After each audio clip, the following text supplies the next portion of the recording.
There has been a lot of recent hype about electronic or e-cigarettes. Are they really a safe alternative to regular cigarettes? A doctor who specializes in pulmonary medicine will weigh in on this important topic today on Health Talk. So stay tuned. We're up next.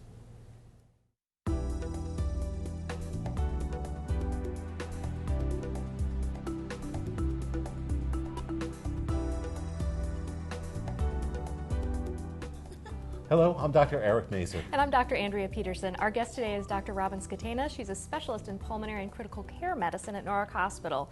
And today we'd like to talk about e-cigarettes. Are they really a safe alternative to smoking tobacco? Robyn, thanks for joining us. My pleasure. I'm fascinated with this topic. It's all over the newspapers, and I just read an article in the ACP Throwaway, one of our doctor journals.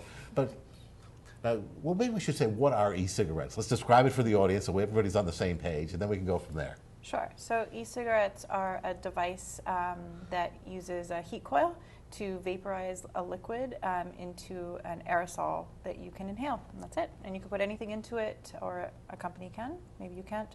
And most of the time people inhale nicotine containing solutions, but not always. And there's other chemicals that are in what you inhale So as well. you get the experience of inhaling something, a vapor, not a smoke. You can have nicotine in it, so you can actually be addicted. You have the habit, you satisfy the habit. And it's something in your hand. Something in your hand, something you can put to your mouth rather than food. And they were developed, I believe, in an attempt to have something that was safer than regular cigarettes. That's a good question. I don't know if they were developed, maybe the cynic in me says they were developed just to have something to sell that are not cigarettes, but I think they were built to be just like cigarettes in a different way. And this has expanded too. There are vape shops that are around where you can get all sorts of stuff to put in your electronic cigarette. I guess, I don't even know what chemicals they sell in those. But tell us, I guess one of the things that the proponents could argue is that cigarette smoke has hundreds of different carcinogens and substances, and you're being exposed to them in an uncontrolled way. And here with these vapor electronic cigarettes, you can just get nicotine in a pure form and not get all those other things. So why aren't they good? So that's not true. The nicotine has to be suspended in something, and it's suspended in propellants, chemicals like formaldehyde, acetone, that are vaporized and then inhaled into the lungs. And some of those chemicals are known to be carcinogens. Cancer causing. Right, to cause cancer. Though there's really not enough data in any way about e-cigarettes to know what they actually do to people when they use them. So we really, at this point, the data is still out as to. Yeah, I think we've had the unfortunate benefit of watching people get sick from smoking cigarettes for decades, and we just haven't had that time to watch people use e-cigarettes and see what happens to them. We can extrapolate from what we know about cigarettes. Some of the chemicals are similar. So some of the studies suggest that the cancer-causing agents in e-cigarettes tend to be in lower concentrations than they are compared with traditional cigarettes. But we don't really know how people are going to use them and how often they're going to use them and how that's going to play out over a lifetime of use. I think that's really important because I think we've seen in other realms that sometimes when people think they have a safer alternative, they may use that safer alternative in unsafe ways. So sometimes people who drive very big SUVs drive less safely because they think that the vehicle will protect them. Yeah. Are we seeing any of that with e-cigarettes, that people think they're safer and so are using them unsafely? So maybe so. I think maybe one way to answer that question is that more young adults seem to be trying e-cigarettes, and people who wouldn't have smoked cigarettes seem to be using e-cigarettes and not smoking traditional cigarettes. So maybe there is a sense that it's safer, that it's not really smoking. And in some ways that might be a harm because, like you said, maybe e-cigarettes are a little bit safer than cigarettes, though the data is certainly out, but they're certainly not safer than not smoking at all. Right. And I think that actually that's what I had read from this blurb in one of the American College of Physicians journals. But based on the chemical composition, you get some safety, but the best thing is not to smoke cigarettes at all, and we know that. And we know the improvement, so I certainly wouldn't be encouraging our children to smoke these e-cigarettes. Right. And we have, it sounds like, no data on what the e-cigarettes may be doing in still developing bodies or still developing brains. Right. So people who are using them as young people, it may be having really untoward effects. We don't have all the data. And you are satisfying an addiction. You're creating a nicotine addiction. Yeah. These are nicotine based. I think almost all of them are nicotine based, aren't they? Almost all of them. There are some that just have flavors and no nicotine, and of course the propellants that you have to include to vaporize it. And I think, to your point, Andrea, the studies suggest that most people who use e-cigarettes don't just use e-cigarettes, they also smoke traditional cigarettes. And so I was just going to bring that. Is it a gateway? Is this sort of a gateway drug, a way to get into cigarettes where you think it's an innocent vice, and then suddenly you find yourself doing the real bad thing? We don't know enough about it. Like I said, there's just not enough years of observation, but it does look like people use e-cigarettes who wouldn't smoke at all, but most people who use e-cigarettes go back and forth and use both products. How about the flavors? The fact that they're flavored, did that give us an added attraction to children starting young? Yeah, definitely, because there's sweetness that's added to it. There's even some that are cotton candy flavored that are really appealing to younger types of people. So I think there's an attempt perhaps to create a bigger market for the e-cigarettes. And the flavors themselves actually are more chemicals, right? So more things that could potentially be cancer causing when inhaled. And you're delivering a hot vapor to your airway. I don't know what that would Well, have. it's actually cooled on the way in. Oh, it is? Okay. Yeah, so the liquid is heated by a heating coil and then cooled into a vapor to inhale. So I don't think there's direct thermal injury. There's no burning of the airway, but there's direct application of chemicals to your lungs.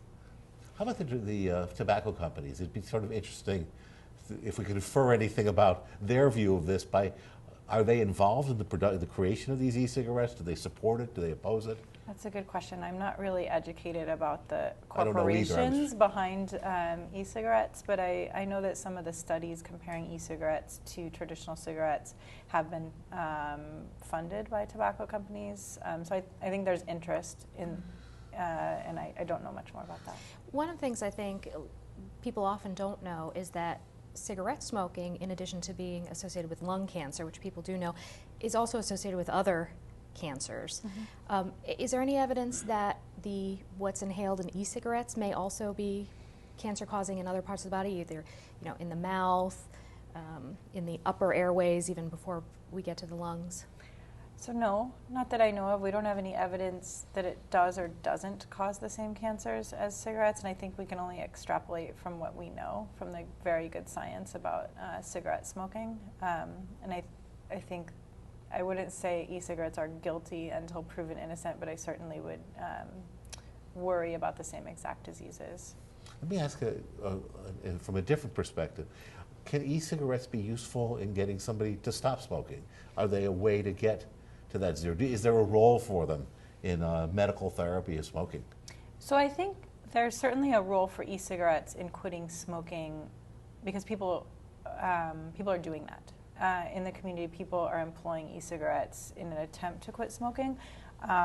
There's no way for prescribers to provide e-cigarettes to their patients, but there's studies suggesting that people who want to quit smoking are trying to use e-cigarettes, and that in some cases, people who use e-cigarettes in an attempt to quit smoking may be more successful in those attempts.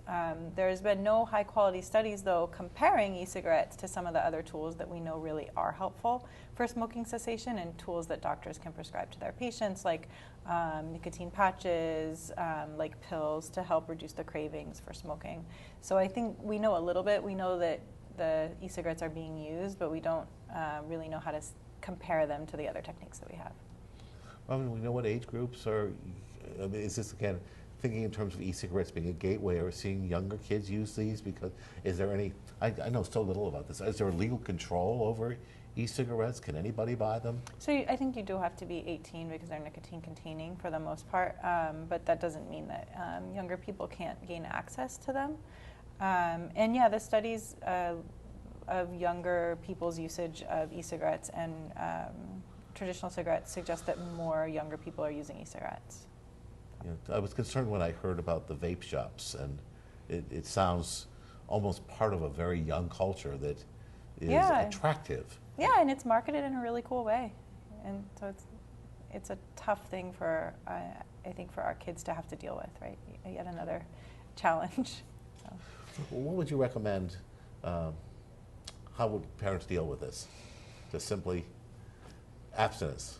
Wow. I don't yet know how to parent anybody older than 5, so I don't have any great recommendations for parents, but I think I would kind of put it into the same category, into things that could be dangerous for their kids to use. Well, and certainly talking to kids about the fact that they have substances that we think are unsafe in them, to dispel ideas that kids may have that it's pure nicotine, there's nothing else in there.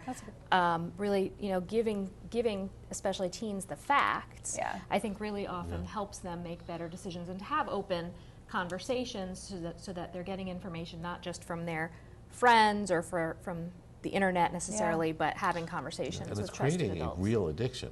The decision to use e-cigarettes says, hey, I want to go out and get addicted to nicotine. And why would anybody do that? Why would you voluntarily do that? I don't know. I mean, people have been doing it for a long time. We have been having successes with smoking rates in the U.S., and that's been really good, but I think this is a new challenge for us to educate people, like you said.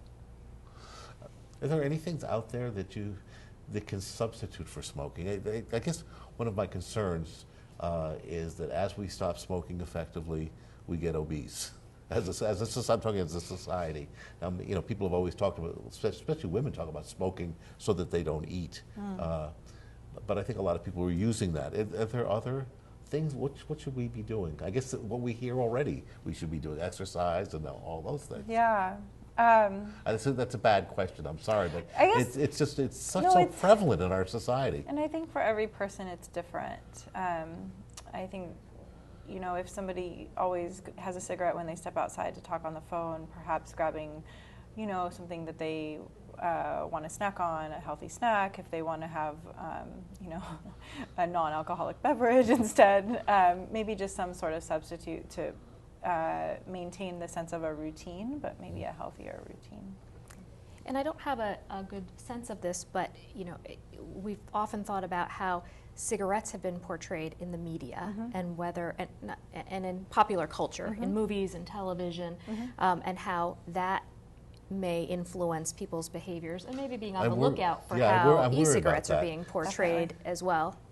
Definitely. I worry a lot about that. And marijuana, they could even say something about marijuana smoke, which, again, everybody, it's so much better than cigarette smoke. At least that was in my generation. That's what we were all told. I don't even think that that's true, is it? No, it's not. We have more and more data that whatever you burn and inhale affects your lungs. And so you don't want to inhale stuff other than nice, clean air. Exactly. And the same can be said of air pollution.